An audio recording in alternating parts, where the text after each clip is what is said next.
So this morning I got this beautiful owl. His name is Pecker. He needs a really big restuff. So one of the things that I try to always do is move the stuffing that's already in sort of up into the head area.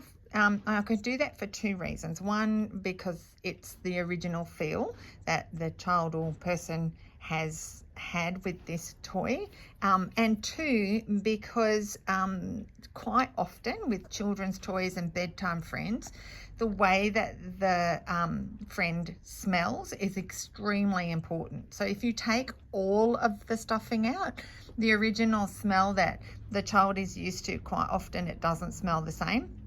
And I think, as I've explained, and I'll keep explaining in all the different videos, what I do is called sympathetic repairs. So that's making the minimum of change to the toy or bear or whatever, so that the original friend, however it looks, sometimes people don't want both eyes replaced, sometimes people want certain stitches left because great grandma maybe stitched a bear or character a long time ago.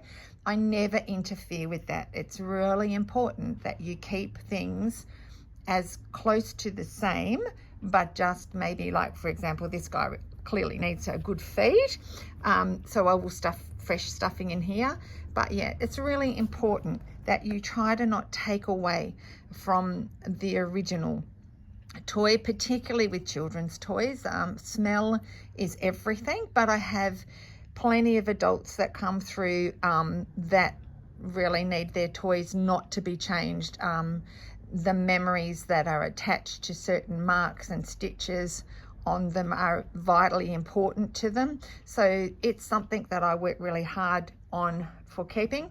Like for example, Rexy, and people think that I've replaced lots of Rexy's parts from How Ridiculous. I haven't. I've tried to keep the original Rexy all intact as best I can. The only thing I've had to cover up is a little patch on his stomach and of course his face, but the rest is all Rexy, and as long as I can keep that happening, that's what I will continue to do. It's so important to the people that you're repairing the toy for. So I always interview each person that whose toy I take in. I always ask them lots of questions, what they would like done, what they would like left alone, because all of that is vital and all of that is important to the overall restoration, I guess, or repair that you do for each toy. It's important that you maintain the character's story. So lots of the fur being loved off is literally the journey that this toy has made, and is as important as the toy itself, that you keep that and respect the journey.